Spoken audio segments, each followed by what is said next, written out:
Bienvenue sur ma formation complète sur les systèmes d'information achat.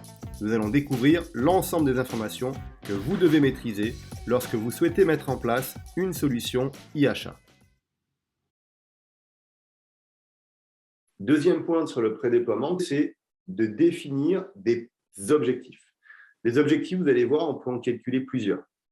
Le premier, quand on parle de digitalisation, c'est d'obtenir de la productivité au sein des équipes. Donc, généralement, de raccourcir le temps de traitement de toutes les transactions, de toutes les tâches au quotidien qu'une équipe peut faire.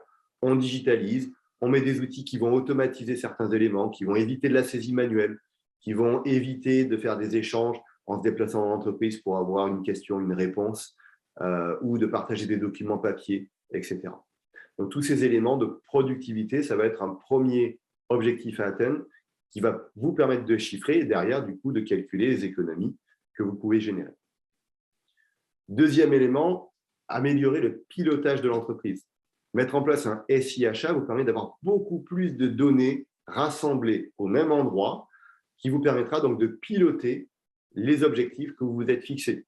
Les objectifs de reporting, de prise de décision, de passation de commandes, de gestion des budgets, de gestion des consommables par département, de cerner finalement et d'être alerté sur toutes les augmentations de tarifs que vous pourriez avoir, et plutôt finalement que vous en apercevoir un an après quand vous faites une analyse des dépenses, vous êtes alerté en temps réel sur toutes les anomalies de votre processus. Deuxième point, la conformité, donc la compliance. La conformité par rapport au process. Le premier point, c'est déjà de faire attention à ce que vos collaborateurs internes ne passent pas des commandes en dehors de vos contrats. Donc ça, le fait de digitaliser le process va réduire sensiblement la possibilité que vos collaborateurs passent des commandes sur des fournisseurs non homologués, à des tarifs non négociés, par exemple, ou voire à des produits qui n'ont pas été qualifiés. Je vois, vous avez des acheteurs qui travaillent dans des secteurs d'activité, dans le nucléaire, la défense, etc.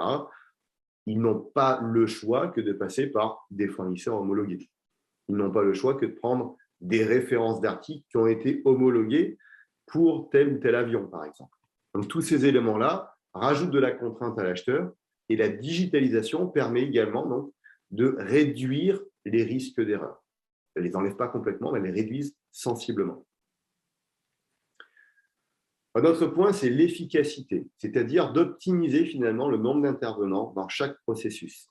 Donc là, c'est lié à la productivité, mais on est plus dans le management, c'est-à-dire on est plus dans le fait de rendre efficace le process pour aller, excusez-moi l'expression, mais pour aller embêter n'importe quelle personne alors qu'elle n'a rien à faire dans le process.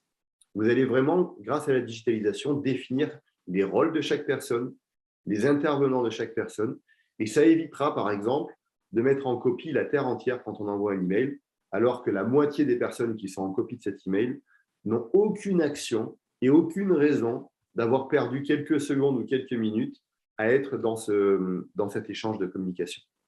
Ou pire, j'ai invité des personnes à des réunions dans lesquelles la moitié des personnes n'ont rien à faire dans le projet.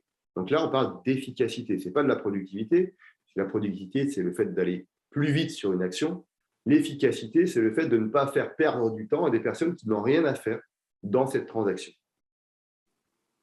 Et le dernier point au niveau financier, c'est de réduire en fait l'ensemble des coûts de l'entreprise, les coûts directs et les coûts indirects, notamment les coûts transactionnels. Le fait de tout piloter en ligne va permettre d'accélérer la passation de commandes, d'accélérer la création des fournisseurs, par exemple. Ça prend beaucoup de temps, ça coûte beaucoup d'argent. D'optimiser le cash et la trésorerie de l'entreprise, puisque vous allez pouvoir piloter en temps réel les commandes clients, donc ce que vous vendez à votre client, le client qui a payé, et ensuite la commande fournisseur, et quand est-ce qu'on paye le fournisseur. Et le delta entre les deux, ce qu'on appelle le BFR, le besoin en fonds de roulement, c'est le différentiel entre le moment où le client vous paye et le moment où l'acheteur, où vous payez le fournisseur. Et là, donc, si vous ne payez pas à temps les bonnes personnes, c'est vous qui allez avancer de la trésorerie, et du coup, ça va impacter la profitabilité, l'efficacité de votre société. Donc, la digitalisation vous permet finalement de traiter tous ces objectifs-là, et vous allez devoir, pour chacun de ces points-là, prioriser les points. Vous ne pourrez pas tout faire. L'idée, c'est de vous dire, dans mon cas, dans mon entreprise, parmi ces 5 éléments, lesquels je priorise.